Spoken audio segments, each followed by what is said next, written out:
Labas, Rasa. Sveiki, Tomai. Apie ką šiandien mes turim pakalbėti? Kaip ir tau sakiau atėjus, kaip sakau, nemėgstamiausia mamyčių tema yra, tai būtent apie autistiškų vaikučių, ne tik autistiškų, šiaip tas visiems vaikams galioja, apie jų virškinimą ir vadinamą tą žarnyno sveikatą. Šiuo metu tai yra tikrai aktuali tema, kaip negaila informacijos yra gan mažoka, mažai yra žmonių, kurie domisi tuom. Tai, kaip sakau, žemai lenkiu galvą gydytojams, kurie pradėjo giliau gilintis, kurie pradėjo skraidyti į užsienį, domėtis, lankytis seminaruose būtent apie tą dalyką. Tai yra plati tema ir skaudi tema, nes tą patį ir aš pati perėjau. Ir iš to, kaip sakau, daugumas mamų manęs klausia, o kam tu tą darai? Tavo jau vaikas didelis, ar tau dabar įdomu rūpintis kažkokiais kitais vaikais, mažesniais? Tai aš daugumai ir atsakau tą, kad turbūt ką aš praėjau su savo vaiku, aš antrą kartą to neiškentėčiau. Kiek buvo pergyvenimų, kiek buvo su žarnynu iš nežinojimo pridaryta klaidų. Tai kaip ir sako vienas mokslininkas, kad virškinamąjį traktą pagal tai, koks vaidmuo jam tenka organizme, galima pavadinti dirigentu. Tai jeigu dirigentas orkestro nevaldys, tai orkestras sugrius. Taip. Tai ir su žarnynu lygiai tas pats. Jeigu žarnynas bus blogoj būsenoj, tai neveiks nei mūsų smegenys, nei visi kiti organai ir tai iš karto pirmiausia atsiliepia sveikatai mūsų. Tai čia vienas iš tokių pavyzdžių, kai pavalgai labai daug nebalansuoto maisto ir tu turės energijas, sakai, reikia pamiegoti dabar. Taip, tik tai, žinai, vienas toks dalykas. Mes žmonės, kurie, ta prasme, esame sveiki, vaikai sveiki ir tai ne visi vaikai moka išreikšti savo tą vadinamą nepatogumą žarnyno. Pavyzdžiui, mums blogai, tai mes, kaip tu sakai, nueisim pamiegoti, pagulėti, išgersim galų gale kažkokį ten vaistą, ką daugelis daro, ir mums atpalaiduos ir mes toliau einam savo gyvenimą. O vaikai, jie nemoka išreikšti to žodžiais. Jiem yra negerai, jiem jaučiasi diskomfortas, jie pasidaro pikti, nervuoti, sutrinka dėmesys, sutrinka miegas. Jeigu pats pastebėjai, daugumų vaikų dabar yra pabalę visi. Gali būti. Vaikšto taip. Ir jie nemoka išreikšti, kad mama ten pasakyt, man skauda pilvas, ar ten man kažkas negerai. Čia ypač dėl autistiškų vaikų. Taip, čia aš apie būtent apie autistiškus vaikus. Tai automatiškai tas visas diskomfortas, kaip sakau, pilvelio, išeina per visą nervinę sistemą ir kitus dalykus. O, pavyzdžiui, tu įsivaizduoji, toks klausimas, kiek mūsų organizme yra mikroorganizme yra maždaug, kaip vadinama, tų mažųjų mikroląstelių. Kibiras.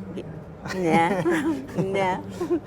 Kiek skaičiais, kaip tau atrodo? Negalėčiau pasakyti, aš tiesiog ūkiškai sakau kibiras. Tai va, žinok, žarnyne yra mūsų organizme, žarnyne yra apie trilijonas. Tai va, mūsų viduje yra trilijonas tų vadinamų tų dalelių, tiek pat, kiek yra pas mus ląstelių. Tai man, aš kaip pirmą kartą sužinojau, tai kažkaip irgi taip žiūrėjau, galvojau, nesąmonė, bet paskui, kai paskaičiau mokslinius straipsnius, ką rašo mokslininkai, tai yra gryna tiesa. Ir jie, kaip čia pasakyti, jie net tokiais juokais pradėjo tokius palyginimus sakyti, kad, pavyzdžiui, sužinoti, kaip mūsų organizme vyksta visi tie procesai, mes galime pavaikščiojus po balas vaikam. Tai jeigu jie suserga, ar ten pagavus kokį vėjelį, jie ten suserga, ar suvalgius kažkokį maisto produktą netokį, jie ten viduriuoja, arba ten atvirkščiai, tai žinokit, kad jau yra, kaip sakant, reikia šaukti SOS. Kad kažkas žarnyne yra ne taip. Tai va. Ir tas žarnyno mikroflora, ką ir dabar aš labai pati domiuosi, ir visi tiesiogiai veikia mūsų smegenis. Ir kaip pasakai žmogui ten, ar mamytei kažkokiai, tai jie žiūri ir jiems tas atrodo nesuderinama. Taip jau būna. Tai Taip. būna su informacija, kurią pirmą kartą girdi, Taip, o niekur grupėse neskaitėjai dar apie tai ir... taip. Ir kaip nekeista, aš irgi čia kai domėjausi, jau 17 amžiui olandų mokslininkai buvo pradėję domėtis būtent tą mikrobiomą ir kaip jinai veikia smegenų veiklą. Ir jau nuo to amžiaus jau jie buvo pradėję atlikti visokius tyrimus, tik dėja, nesenai tai buvo oficialiai pripažinta. Ir pasakyta, kad taip 100%, kad visa mūsų nervinė sistema, visa veikla 100% priklauso nuo žarnyno veiklos. Jie daug metų darė tyrimus, daug metų stebėjo ir autistiškus vaikučius, nors tada dar autizmo ir kaip nebuvo pripažinta kaip tokios kaip čia ne ligos sutrikimo, bet jie jau žiūrėjo vaikučių ir su kitom diagnozėm žarnynus ir žiūrėjo, kaip veikia jų būtent nervų sistema ir kaip jie į visą tai reaguoja. Skaičiau nuo 17 amžiaus, apie tai daug atkreipta dėmesį ir... Taip. Ir geriausia žinia yra tai, kad dabar jau patys mes galime pakeisti tą mikroflorą. Bet toks yra kitas, klausimas. Kodėl apie tai niekas anksčiau nekalbėjo?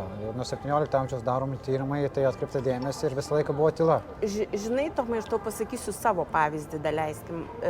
Mano vaikas parsivežė iš ligoninės stafilokoką. Tai irgi yra žarnyno infekcija. Taip.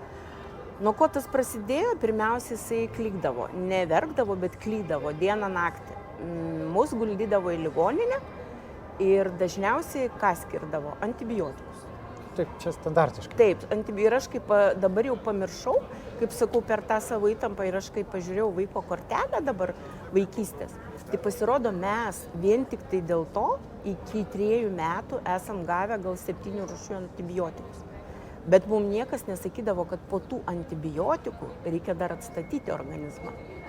Ir gaudavosi toksai, žinai, užburtas ratas, nes tu duodi tą lyg ir užmuša stafilokoką, bet vaikas silpnėja. Taip. Čia... Vaikui pradėjo lysti alergijos, mano vaikas buvo žaizdom visas išbertas. Ir tada jau pripažįsta, kad neva nuo kažkokio tai produkto alergija, bet niekas netirdavo žarnynų, kokie grybeliai, kas ten vyksta viduj. Tai čia buvo prieš 24 metus. Supranti? Ir kiek mes gulėdavom skyriuje, aš dabar bandau prisiminti, tai visus vaikus taip gydydavo. Tiesiog duoda antibiotikų ir kaip sakant, ir viskas. O tų bakterijų, čia bus aišku kita tema, tai tiesiog visiems vienodas bakterijas išrašydavo. Jo, nors kiekvienas žmogus labai individualus. Taip, kiekvienas žmogus. Bet kita vertus labai sunku ir nustatyti, kokiu jums tiksliai reikia. Tai paskui apie tą dalyką dar pakalbėsim toliau, nes tai yra labai svarbu ir netinka, kaip mamos man kartais irgi rašo. Tai aš savo vaikui visas brangiausias bakterijas superku. Aš sakau, ne tame esmė, kad jos ten brangios. Jos gali būti ir pačios geriausios, bet jos gali neveikti. Ir dažniausiai pas vaikus kas pasireiškia? Arba viduriavimas, arba vidurių užkietėjimas. Ta pati mes ir su savo vaiku praėjom ir kaip dabar sakau, man daugelis sako, kad va jau tavo didelis. Ir dabar, jeigu mes netaikytumėm, galiu pasakyti, tam tikro gydymo, kad palaikyti žarnyno mikroflorą, mes su šitais visais reikalais, nes kadangi yra gulintis, kaip ir ligonis, mes be klizmų ko gero neišgyventume. O tai yra ir diskomfortas vaikui, ir mums diskomfortas, ir jo kankinimas. Šiai dienai jis tuštinasi mums kiekvieną dieną. Nors daktarai už galvų susijęme, sako, tai yra neįmanoma, nes jis visiškai nejuda. Jisai tiesiog guli ir vis tiek maistą jisai gauna, valgo. Tai čia man griniausias įrodymas, kad yra galimybė pasiekti tokius rezultatus, bet reikia žinoti, kaip sakau, kaip prie to prieiti ir ką daryti. Vienu ar kitu atveju. Taip, tas vienareikšmiškai. Ir taip, ir dar net mokslininkų yra įrodyta, aš net pasižymėjau, mitybos įpročius pakeitus ir visą racioną, mes net galim per kelias dienas, įsivaizduok, per kelias dienas pakeisti savo dalį mikrobiomos. Mintis. Taip, ką mamos dažniausiai irgi prieštarauja, kad čia negali būti, taip čia nebūna, sakau, jūs bent pabandykite. Ir linksmiausias, aišku, kad čia labai, kaip mano vaikas jau mane pataiso, tu taip visada negazdink mamų, tai linksmiausias buvo man, žinai, koks nuotykis. Dažniausiai pastebiu prekybos centruose didesniuose. Mamos pasisodinusios mažiukus, visai vaikučius į vežimėlį, turbūt pačiam irgi teko matyti. Prie kasos vaikai pradeda psichuoti ir ką mamos daro? Įkiša į burną ledinuką. Dažniausiai, kuris yra prie kasos. Yra buvę tokių momentų, esu matęs. Taip, kad vaiką nuraminti. Ir aš kai pamatau, žinok, tokį dalyką, kur visai leliukai dar nevaikštantis, su burnoj su tais čiupačiupsais arba dar būna ir kitokių variantų, tai man noris prieiti prie tos mamos ir pasakyti, o jūs suprantat, ką jūs dabar darot? Ir buvo įvykis. Matau autistiškas vaikas, nes, matėsi parduotuvėje su elgesiu sutrikimais. Jisai atsisėdo į vežimėlį, pradėjo rėkti ten, žodžiu, aišku, visi atkreipė dėmesį ir mama netgi du jam saldainius padavė ir įkišo į burną. Aišku, jisai tuo momentu nusiramino. Aš priejau prie mamos, aš niekada nemoralizuoju. Sakau, jūs žinot, jūs dabar su tais 2 ledinukais namuose turėsit 5 valandas netinkamo elgesio, sakau. Tai jūs geriau jūs turėkite ten kažkokią ar morkytę ar kažką, ką vaikas mėgsta. Tada mano mama, tada mama pasižiūrėjo mane su tokiu nuliktai ir pykčiu. Įsivaizduok, po mėnesio laiko mes su ta pačia mama, kadangi mes tam rajone apsipirkinėdavom, susitikom. Jinai priėjo prie manęs, spaudžia ranką, ačiū jums, sako. Sako, aš tada pagalvojau, kad jūs nusišnekat, bet aš pabandžiau. Ir tikrai, sako, jūs buvo teisi. Mes, sako, kai grįždavom iš parduotuvės, vaikas su 2-3 saldainiais, jisai eidavo iš proto. Cukrus. Taip. Prieš tai kitam video kalbėjome apie tai. Taip, sako, o dabar, sako, aš jam paduodu ten jo užkandukų, kurie yra, kaip sakau, nekenksmingi žarnynui, jisai visai kitoks vaikas. Čia tokie gyvenimiški netgi pavyzdžiai. Tie autistiški vaikai yra pakankamai jautrus aplamai viskam.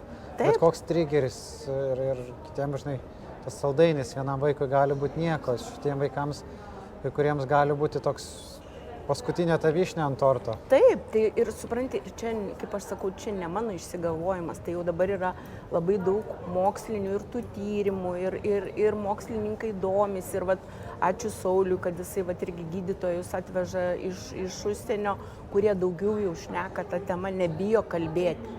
Taip. Ir anksčiau ar vėliau galutinai, kaip tas žarnynas susiformuoja, ir dažniausiai susiformuoja vaikam mikrobiotai iki 3 metų pasirodo. Ir yra pats pagrindas, kol yra vaikučiai mažiukai, kad jinai teisingai susiformuotų. O kaip tai reikia formuoti teisingai?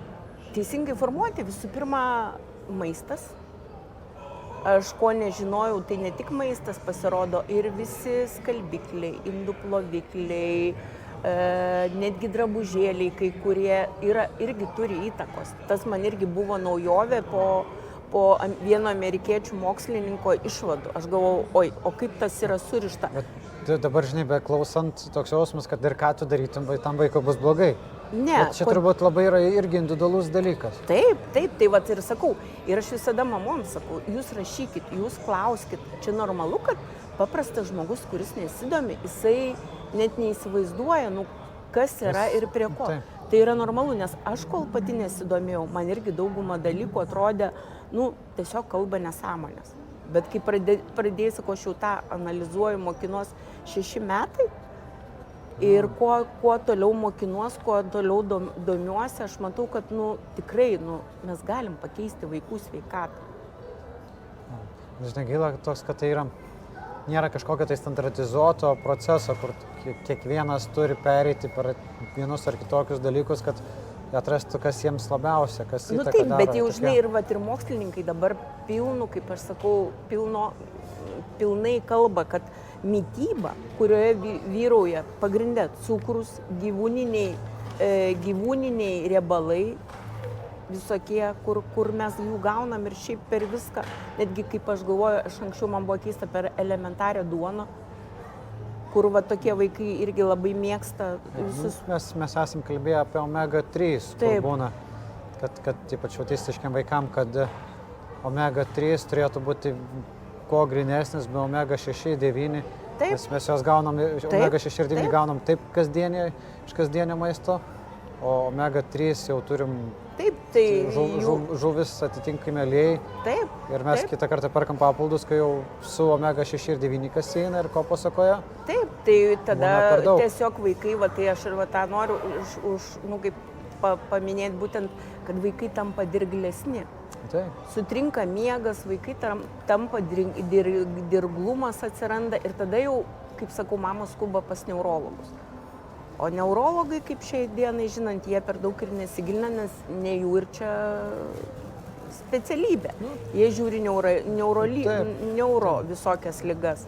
Bet tai dar kas baisiausia, kad vaikam atsiranda autoimuninės sunkios ligos. Tokios kaip, pavyzdžiui, ir visokios ten ir bėrimai, net ir mažiukam su skydliaukė būna prastai, vat, nuo žarnyno. Aš irgi to anksčiau nežinojau. Grinai per mamų pavyzdžius pati pamačiau, kas gali su vaikais būti.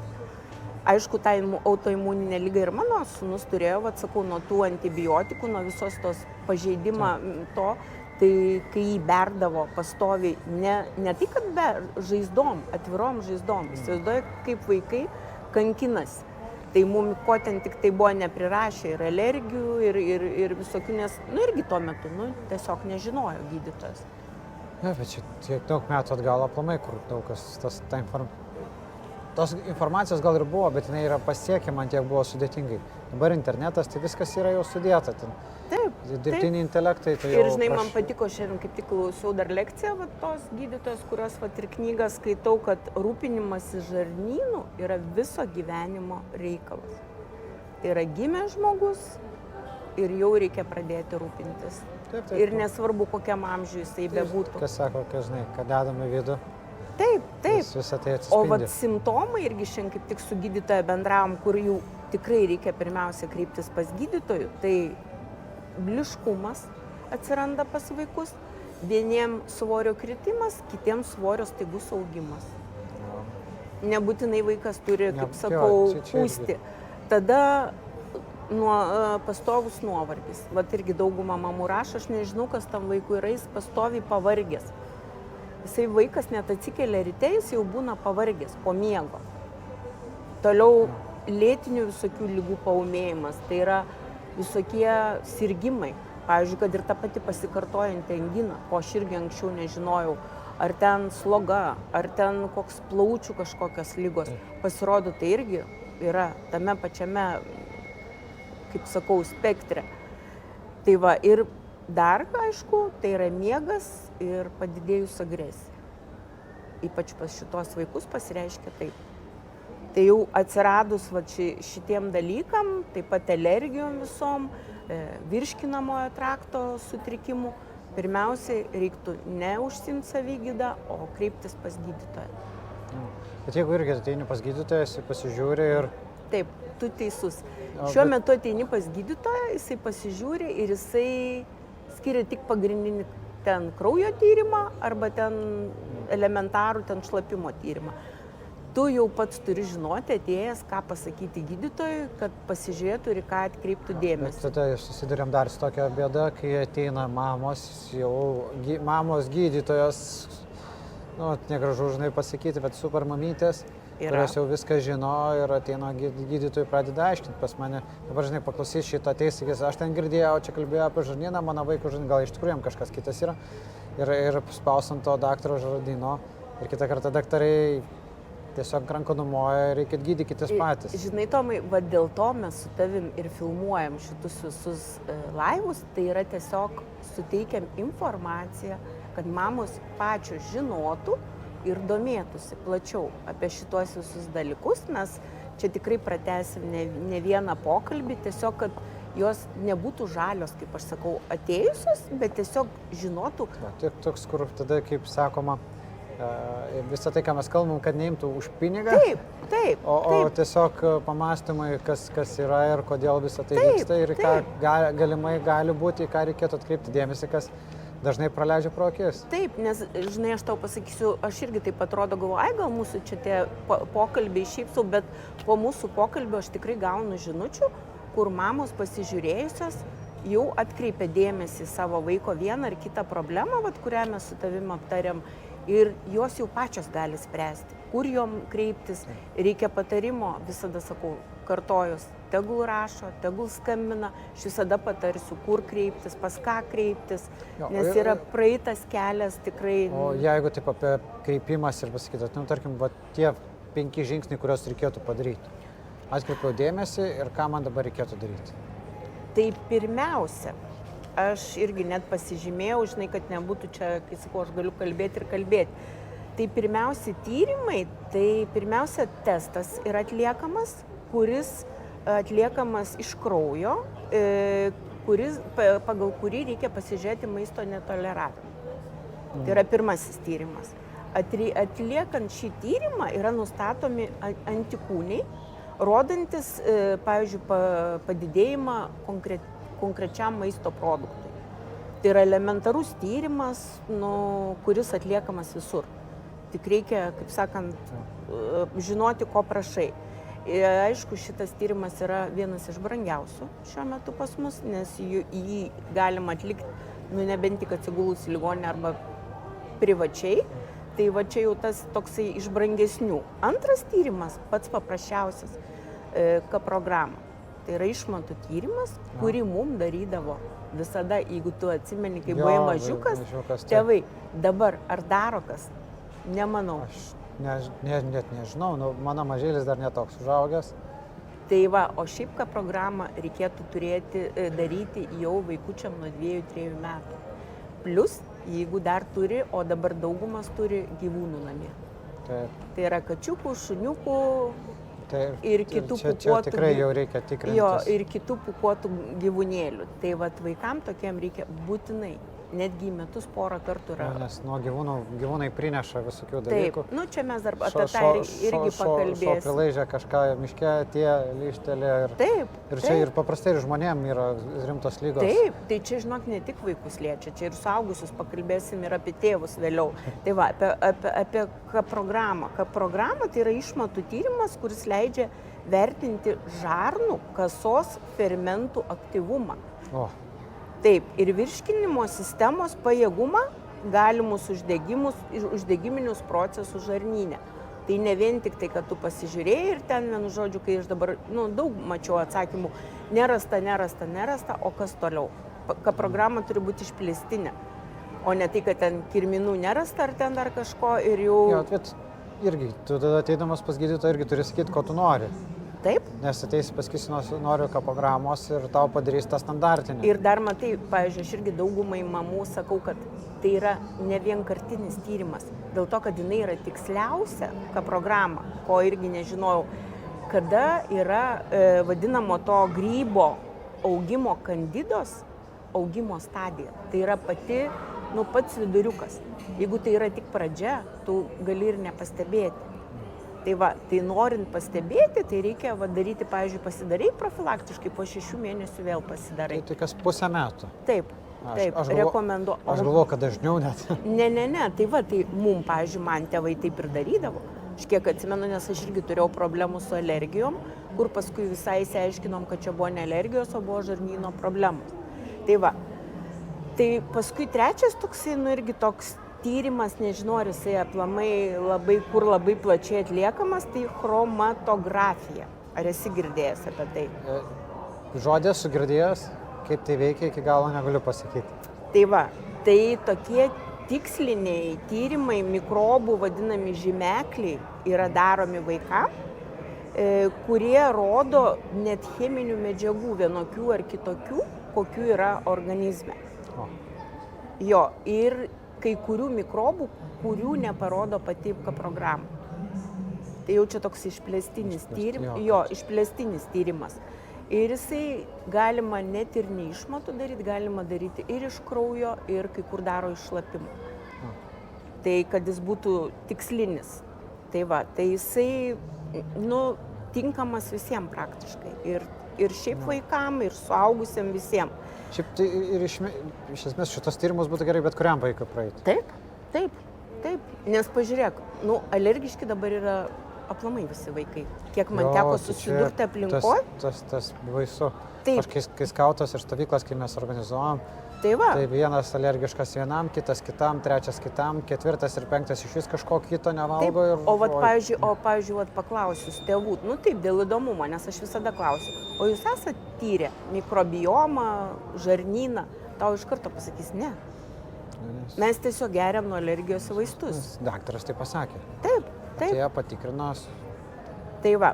Nu ir tas ketvirtas tyrimas, kurį aš savo vaikui irgi darau labai tankiai ir kitiem, tai yra kraujo tyrimas dėl imunoglobulino G. Ja. Tai va. Tai, jisai jau naudojamas tokiem jau grybeliam tikslesniem nustatyti, kurie yra organizme ir kurie, kaip sakant, mūsų tą organizmą greuna iš vidaus. Tai irgi gydytojai nelabai nori juos skirti, bet, tai būtina vaikam ištirti, netgi profilaktiškai pasižiūrėti. Tai va, ir tada tik tai ištyrus galima duoti prieš grybelinius vaistus. Ką dabar daro, kad duoda visiems profilaktiškai, net nežiūrint, kas pas tą vaiką yra. Ir pats turbūt, žinai, eini pas gydytoją, nuo kirminų neskyrėm, tai profilaktiškai mes jums duodam ten nuo kirminų, ten arba dar kažką. Nes paprasčiausias, kaip remiasi statistiniais duomenimis, kad didžiausia tikimybė, kad gali būti ir... Taip, ir tai va, tai pirmiausia reiktų pasidaryti tyrimus ir tada jau gerti ar prieš grybelinius, ar nuo kirminų vaistus, tai čia yra. Ir dar va, naujovė, tai žinok, čia man tai buvo atradimas kažkoks, nes turbūt tikrai niekas net nepasigalvojo, pasirodo, jeigu vaikas turi sinusus ar šlapimo takų problemas pastoviai, tai yra irgi ne kažkokia liga, ne genetinė, ne. O tai gali būti, kad grybai, kaip gydytoja aiškino, mėgsta įsitaisyti sinusuose, kurie perneša paskui per visą organizmą visus uždegimus. Ir nesenai viena mama irgi taip pat man, aš visada kalbu pavyzdžiais, nes aš jais įremiuos gyvenimiškais pavyzdžiais. Tokia mama artimai bendrauja, mergaitė 5 metai, jinai aplamai visus metus serga sinusitu. Ir prasideda antibiotikai, žinai, viską. Aš sakau, klausyk, jūs tyrėtės iš nosies grybelį.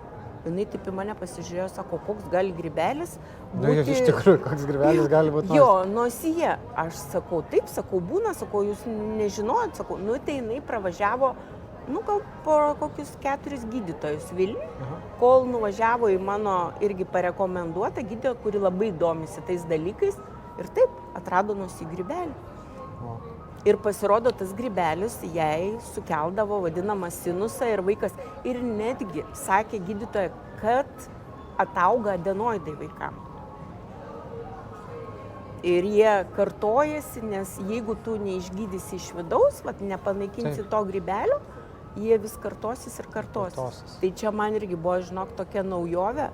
Aš dabar irgi pirmą kartą girdėjau, kad žarnyne dar suprantu, kad nosies gleiviniai. Taip, ir dažniausiai, ir šiandien kaip tik aš irgi klausiau paskaitos ten amerikiečio daktaro, kad būtent jisai pažymėjo, kad dažnai vaikams išsivysto pasikartojantis adenoiditas. Nuo to grybo vadinama sinusos. Ir sakau, yra daug tokių dalykų, žinai, kur tiesiog, reikia skaityti, domėtis, žiūrėti. Teisingai, nei aš gydytoja, nei pats. Taip, mes tiesiog paliečiam tas temas, kad platint, kad nešti tą žinią mamom, kad kalbėti. Ką būtų galima dar atkreipti dėmesio, ne tik tai aklai tas, kas yra. Taip. Ir pirmiausia, nepulti gydyti neuroleptikais, bet pirmiausia, žiūrėti į visą šitą, o paskui jau... plačiau pasižiūrėti. Taip. Ir mes kitam pokalbėje dar pratęsim toliau, kokie tie tyrimai turėtų būti, atsakymai, kaip į kokį tą vadinamą grybelį reaguoti. Tai irgi čia nėra kažkoks, kaip aš sakau, žinai, jau nuosprendis. Tai yra viskas padaroma tik savo laiku ir su tam tikrom priemonėm. Ir reikia išsiaiškinti visų pirma, kas kur kaip, o po to jau žiūrėti, kaip ką daryti. Taip. Tai mes, kaip sakau, tą temą pratęsim, nes aš manau, kad tai yra labai tikrai naudinga ir matau, kad tiesiog mamos yra pasimetusios, tai normalu, tokia pat ir aš buvau. Tai bet kuris tik būtų. Ir mūsų ta informacija, manau, bus tikrai naudinga, ne vienai mamai. Nieko. Gerai, ačiū labai, Rasa. Nu. Dėkui tie, kurie visi žiūrėjo. Tikiuosi, kad informacija buvo naudinga visiems. Taip, Iki. ačiū Tomai, iki.